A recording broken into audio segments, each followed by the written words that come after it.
சதீஷ், பூபாலன் மற்றும் மைனா கார்த்திக் ஆகியோரை பச்சப்பாளி என்ற இடத்துல அவங்க காரை மறித்து கைது செய்ய முயற்சி பண்ணப்போ சதீஷ் உள்ளிட்டோர் காவல்துறையினரை கொடிய ஆயுதங்களால் தாக்கினர்.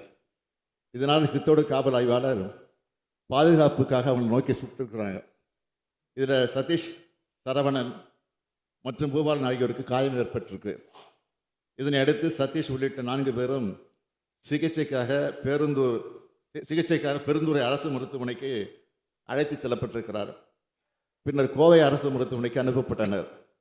கிச்சிப்பாளையத்தை சார்ந்த சரித்திர பதிவேடு குற்றவாளி செல்லதுடன் கடந்த 2020ஆம் ஆண்டு சேலம் மாநகரில் கொலை செய்யப்பட்ட வழக்கில் சாணக்கியன் 2வது எதிரி என்பதால் அதுக்கு பழி வாங்குகிற நோக்கத்தில் இந்த சம்பவம் நடந்திருக்கலாம்னு முதற்கட்ட விசாரணையில் தெரியுது. காவல்துறையினர் தொடர்ந்து விசாரணை மேற்கொண்டு வருகிறார்கள். மாண்புமிகு பேரவைத் தலைவர் அவர்களே, தமிழ்நாட்டில் சட்டம் ஒழுங்கு நிலைமை குறித்து இங்கே சில கருத்துக்களை எதிர்க்கட்சி தலைவர் அவர்கள் போகிற போக்கில் சொல்லிட்டு போயிருக்கிறாரு. இவை குறித்த புள்ளி விவரங்களை இந்த அவைக்கு நான் தெரிவிக்க விரும்புகிறேன். காவல்துறை சுதந்திரமாக செயல்பட்டு குற்றவாளிகள் யாராக இருந்தாலும், எந்த கட்சியை சார்ந்தவராக இருந்தாலும் சட்டப்படியான நடவடிக்கைகள் மேற்கொள்ளப்பட்டு வருகின்றன. எந்த விதமான பாரபட்சமும் இதில் காட்டப்படுவதில்லை. குற்ற சம்பவங்கள் நிகழ்ந்த பிறகு மேற்கொள்ளப்படும் துரித நடவடிக்கைகள் ஒருபுறம், குற்ற சம்பவங்கள் நடைபெறாமல் இருக்க மேற்கொள்ளப்படும் முன்னெச்சரிக்கை நடவடிக்கைகள் மறுபுறம் என இரு வகையிலும் காவல்துறை நடவடிக்கையை மேற்கொண்டு வருகிறது. குறிப்பாக தொடர்ந்து குற்ற செயல்களில் ஈடுபடும் குற்றவாளிகள், கூலிப்படையினர் ஆகியோரின் நடவடிக்கைகள் உன்னிப்பாக கண்காணிக்கப்பட்டு முன்னெச்சரிக்கை கைது நடவடிக்கைகள் மேற்கொள்ளப்பட்டு தேவையான இனங்களில் குண்ட சட்டத்தின் கீழும் கைது செய்யப்பட்டு நடவடிக்கைகள் எடுக்கப்பட்டு வருகின்றன. கடந்த 2024ஆம் ஆண்டு மட்டும் 4571 சமூக விரோதிகள் அடையாளம் காணப்பட்டு குண்டர் சட்டத்தில் கைது செய்யப்பட்டிருக்கிறார்கள். தமிழ்நாடு காவல்துறை மேற்கொண்ட கடுமையான நடவடிக்கையின் காரணமாக 2023ஆம் ஆண்டு கொலைமை சூழற்ற குற்றங்கள் 49,280 இருந்தது. 2024இல் 31,498 குறைந்துள்ளது. ஒரே ஆண்டில் 17,782 குற்றங்கள் குறைத்திருக்கிறோம்.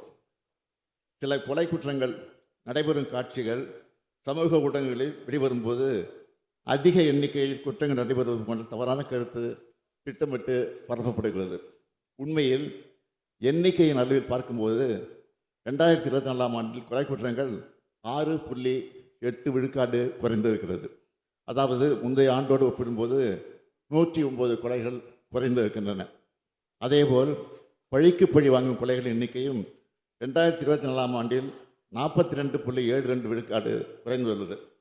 முன்னெச்சரிக்கை நடவடிக்கை எடுக்கப்படுவதன் ஒரு பகுதியாக பொதுமக்கள் அதிக அளவில் கூடும் திருவிழாக்கள், பெரிய பொழுதுபோக்கு இடங்கள், சுற்றுலா தலங்கள் போன்ற இடங்களில் பொதுமக்களின் பாதுகாப்பை உறுதிப்படுத்திட காவல்துறை கூடுதல் எண்ணிக்கையிலான காவலர்களை ஈடுபடுத்தி எந்த விதமான சம்பவங்கள் நடைபெறாமல் செவ்வனே பணியாற்றி வருகிறார்கள் என்பதை இந்த அவையில் உள்ள மாமன்ற உறுப்பினர்கள் நன்கு அறிவார்கள்.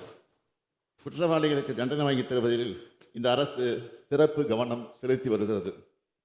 2023இல் 181 சரித்திர பதிவேடு குற்றவாளிகளுக்கு நீதிமன்றங்கள் மூலம் தண்டனை வாங்கி கொடுக்கப்பட்டுள்ளது என்றால் 2024இல் 242 சரித்திர பதிவேடு குற்றவாளிகளுக்கு தண்டனை வாங்கி கொடுக்கப்பட்டுள்ளது.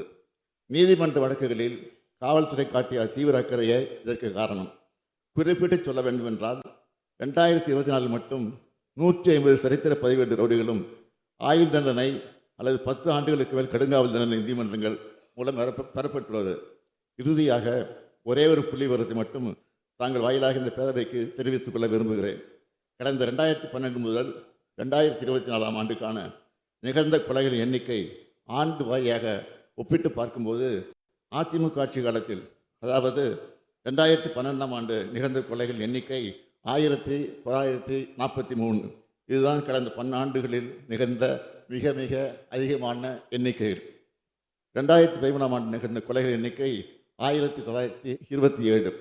கொரோனா காலத்திலும் லாக்டவுன் இருந்தபோதும் அதிமுக ஆட்சி காலத்தில் 2026ஆம் ஆண்டில் நிகழ்ந்த கொலைகளின் எண்ணிக்கை 1661. கடந்த ஆண்டுகளில் வரலாறு விவாதிக்க தற்போது நமது ஆட்சி காலத்தில் காவல்துறை மேற்கொண்டு வரும் கடுமையான நடவடிக்கை காரணமாக கடந்த 12 ஆண்டுகளில் 2024ஆம் ஆண்டில்தான் மிக மிக குறைவான எண்ணிக்கையில், அதாவது 1540 கொலைகள் மட்டுமே நிகழ்ந்துள்ளன. இதுதான் உண்மை. இந்த நடுநிலையாளரும் பொதுமக்களும் நன்கு உணர்ந்திருக்கிறார்கள். குற்றங்களை தடுத்து பொதுமக்களின் பாதுகாப்பை உறுதி செய்து பொது அமைதியை தொடர்ந்து நிலைநாட்டி தமிழ்நாடு காவல்துறை என்பது தலைமையில் சிறப்பாக செயல்பட்டு வருகிறது. அங்கொன்றும் இங்கொன்றுமாக முன்விரோதம் காரணமாக நடைபெறும் சில நிகழ்வுகளை வைத்து இந்த அரசின் மீது பழி சுமத்தி அரசியல் ஆதாயம் அட்டைய நினைப்போர் சென்ற ஆட்சியில் தமிழ்நாட்டு சட்டம் ஒழுங்கு எப்படி சீரழிந்து கிடந்தது என்பதை இங்கே நான் தெரிவித்த புள்ளி விவரங்களின் அடிப்படையில் எண்ணி பார்க்க வேண்டும் என்று கேட்டு அமைகிறேன். நன்றி, வணக்கம்.